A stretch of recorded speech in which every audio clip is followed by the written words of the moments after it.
My dear friends, welcome in Vision chemistry classes. आज की class में हम लोग पढ़ेंगे मोलर मास, आणविक द्रव्यमान के बारे में। मोलर मास आणविक द्रव्यमान के बारे में पढ़ेंगे, ठीक है। जिन लोगों ने मेरे चैनल को सब्सक्राइब नहीं किया तो सब्सक्राइब कर लें।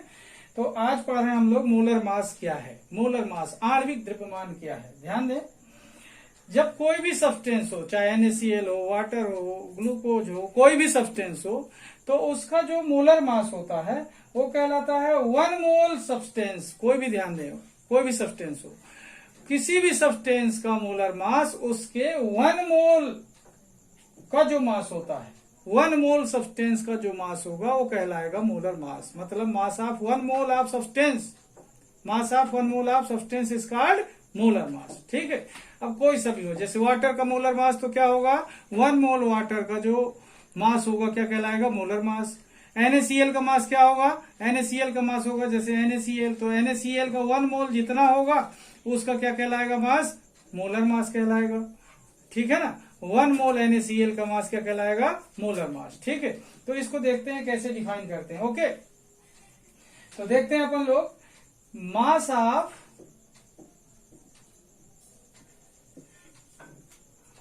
1 मोल,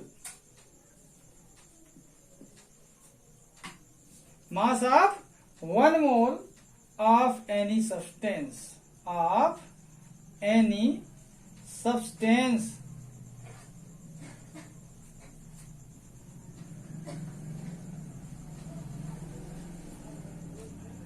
mass of 1 mole of any substance, ध्यान देंगे, mass of 1 mole of any substance is called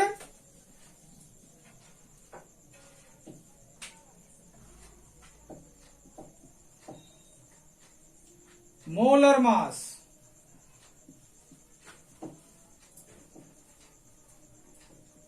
okay, एक ही लाइन का स्टेटमेंट है, ध्यान दें, मास of 1 mole of any substance is called molar mass. Okay, फिर आगे देखें इसके बारे में थोड़ी सी जानकारी। इन 1 मोल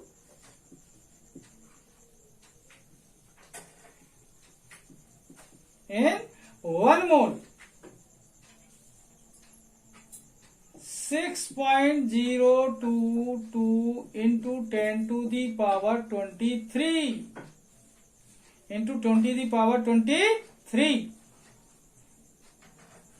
particles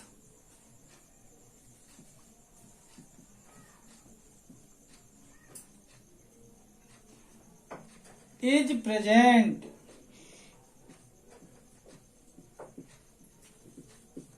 ध्यान दें, 1 मोल जो सब्सटेंस होगा उसमें कितने पार्टिकल होते हैं, उसके 6.022 into 10 to the power 23 particles उसके होते हैं 1 मोल सब्सटेंस में, ठीक है। यहां स्टेटमेंट देख रहे थे, mass of 1 mole of any substance is called molar mass. In 1 mole 6.022 into 10 to the power 23 particles is present. Okay, आगे देखें, हेंस molar mass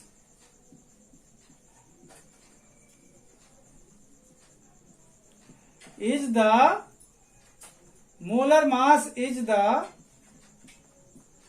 ध्यान दें, hence molar mass is the mass of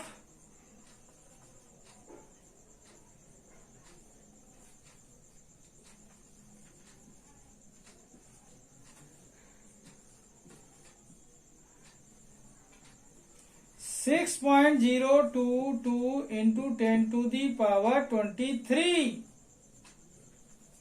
particles। Okay, अब देखें, एक बार यहां से समझना मोलर मास क्या होता है। Mass of 1 mole of any substance is called molar mass. In 1 mole 6.022 into 10 to the power 23 particles is present. कहने का मतलब क्या हुआ, 1 मोल सब्सटेंस में इतने पार्टिकल उपस्थित होते हैं। तो इसे दूसरे शब्द में क्या कह सकते हैं कि molar mass is the mass of 6.022 into 10 to the power 23 particles. मतलब इतने पार्टिकल्स का मास मोलर मास कहलाता है। ओके, अब क्लियर हो रहा है आप लोग को कि किसी भी सब्सटेंस के 1 मोल का मास मोलर मास कहलाता है। ओके, इन 1 मोल कितने होते हैं पार्टिकल्स? 1 मोल सब्सटेंस में कितने पार्टिकल्स होते हैं? 6.022 इंटू 10⁻23 पार्टिकल्स होते हैं। कहने का मतलब इतने ही पार्टिकल का जो मास होगा क्या होगा? मोलर मास कहलाएगा। तो यहां पर क्या देख रहे हैं कि molar mass is the mass of 6.022 into 10⁻23 particles. Okay, देखिए इन सेम मैनर, इसी के बेस पर देखते हैं, इन सेम मैनर या in this manner, in this manner, molar mass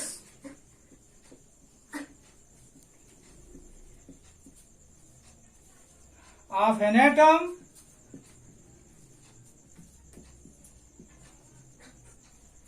is equal to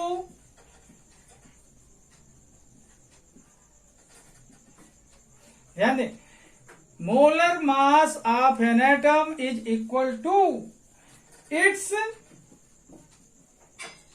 gram atomic mass. Gram atomic mass. Okay, अगर atom की बात हो रही है तो ग्राम एटॉमिक मास के इक्वल होगा मोलर मास। ठीक है, ठीक ऐसा ही देखें सिमिलरली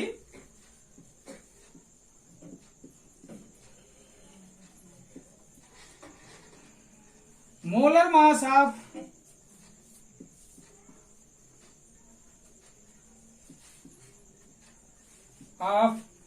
any molecule, अब देखें यहां पर बात कर रहे थे एटम की, यहां पर किसकी बात कर रहे हैं? मॉलिक्यूल की। Similar, molar mass of any molecule is equal to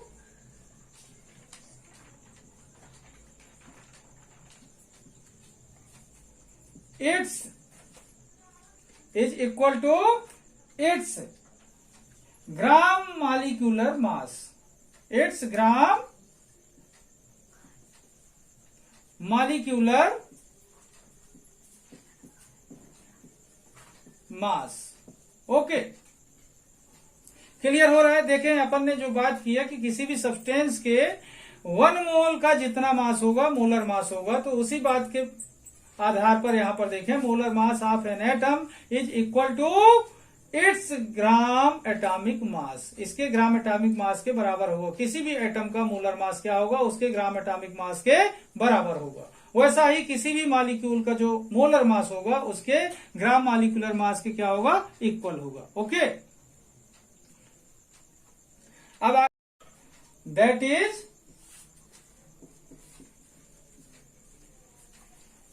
molar mass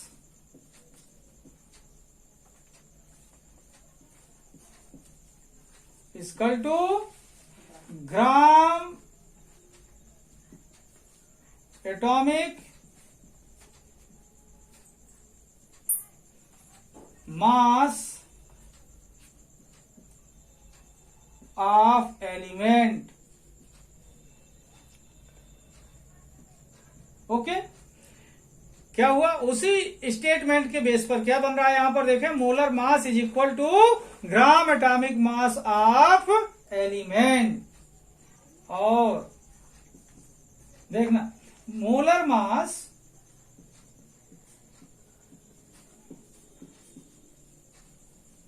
equal to gram molecular mass.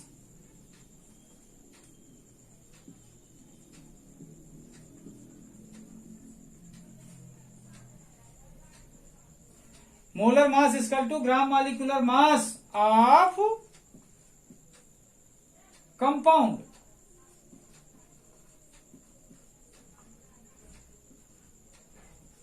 Okay, यहां पर दो तरीके से बातें लिखी हुई हैं। जो स्टेटमेंट लिखा था वही लिखा हुआ है यहां पर, molar mass equal to gram atomic mass of element, या फिर molar mass equal to gram molecular mass of compound. Okay, इस तरीके से देखें, इसको अपन इस तरीके से फार्मूलेटेड कर सकते हैं, फार्मूले के फॉर्म में। ठीक है, अब आगे बात करता हूं, molar mass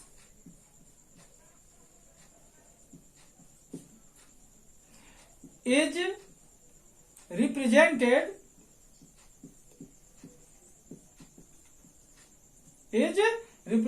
by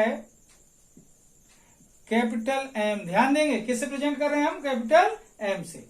and it's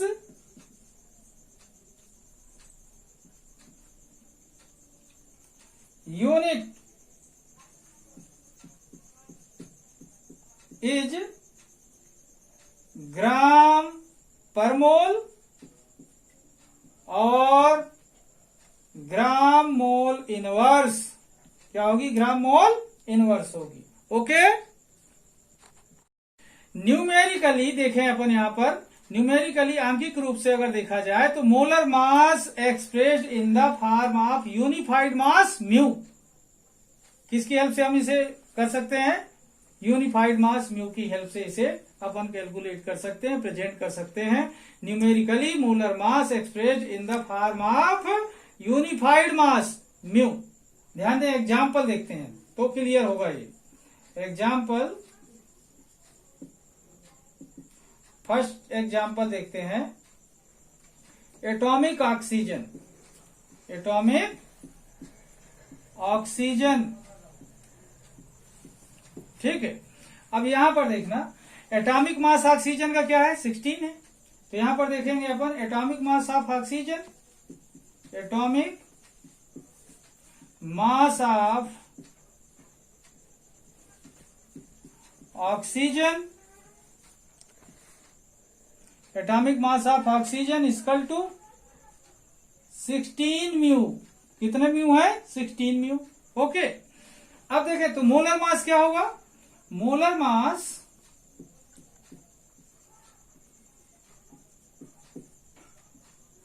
of oxygen equal to क्या होगा, 16 ग्राम मोल इनवर्स। ओके, मैंने बोला ये जितना होता है वही क्या होगा, मोलर मास होगा। तो ग्राम मोल इनवर्स ये हुआ मोलर मास ऑक्सीजन का ही। तो इसका मतलब क्या हुआ, that is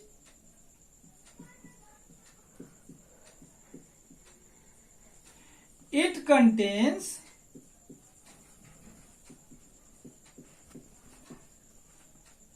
that is it contains 6.022 into 10 to the power 23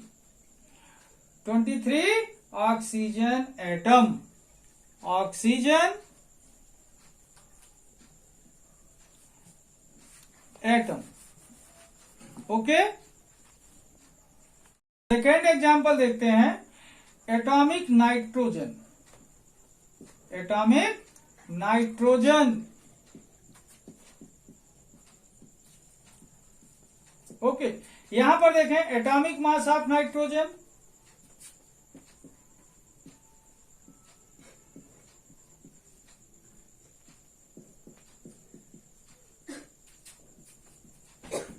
equal to 14 amu. कितना होता है, 14 mu.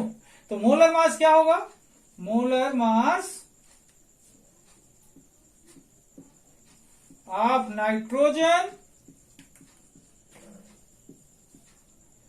Equal to 14 gram mole inverse. Okay, 14 gram mole inverse. कहने का मतलब इतने ग्राम मोल में, इतने ग्राम मोल इनवर्स में कितने एटम होंगे नाइट्रोजन के। देखिए, तो इसका मतलब क्या है, that is it contains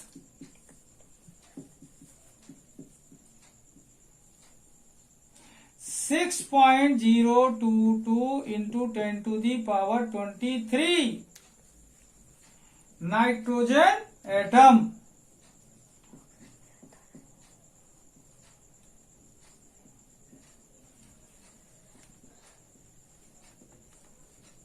okay, अब देखते हैं नेक्स्ट एग्जांपल। नेक्स्ट एग्जांपल देख रहे हैं वाटर का। ये मॉलिक्यूल है, वहां पर क्या था, एटम था। तो यहां पर देखें मॉलिक्यूल के रूप में जो है, तो इसका मॉलिक्यूलर मास क्या होगा, molecular mass of water equal to, ध्यान दें कितना होगा मॉलिक्यूलर मास। ऑक्सीजन का 16 होता है और हाइड्रोजन का 1, तो 2 टाइम हाइड्रोजन तो कितना हुआ 2, और ऑक्सीजन का 16, तो 16 में 2 प्लस किए तो कितना हुआ 18। Okay, mu. ओके, अब बात करते हैं मोलर मास की। Molar mass of water equal to क्या होगा, 18 ग्राम मोल इनवर्स। ओके, इसका मतलब क्या हुआ, इतने ग्राम पर मोल में वाटर के कितने मॉलिक्यूल होंगे, 6.022 into 10 to the power 23 molecules होंगे वाटर के। ओके, तो that is it contains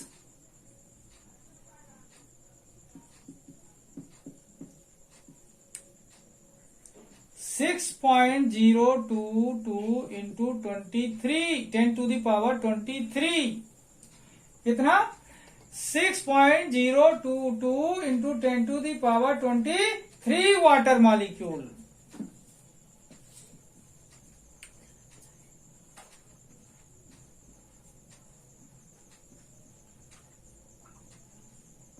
okay, अब देखें नेक्स्ट एग्जांपल, कॉमन साल्ट की बात करते हैं। Common salt mean sodium chloride.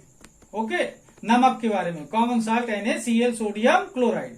तो देखें इसका जो मोलर मॉलिक्यूलर मास होगा, यहां पर ये फार्मूला है, तो फार्मूला मास कहेंगे इसे। तो formula mass of NaCl equal to, ध्यान दें कैसे आएगा, Na का कितना होता है स्टूडेंट, Na का मास होता है 23। ओके, और Cl का होता है 35.5। ओके, टोटल कितना हुआ 0.5, यहां पर 5 और 3 कितना हुआ 8, और यहां पर 2 और 3 कितना हुआ 5, 58.5 होगा। क्या होगा 58.5 म्यू। ओके, अब बात करते हैं इसके मोलर मास की। देखिए मोलर मास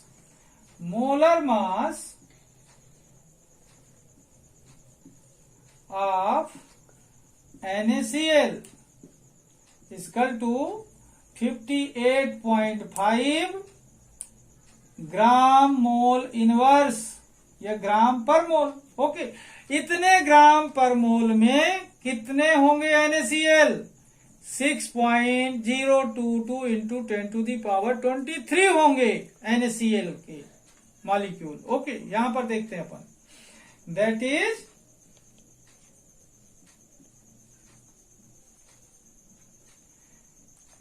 इट कंटेन्स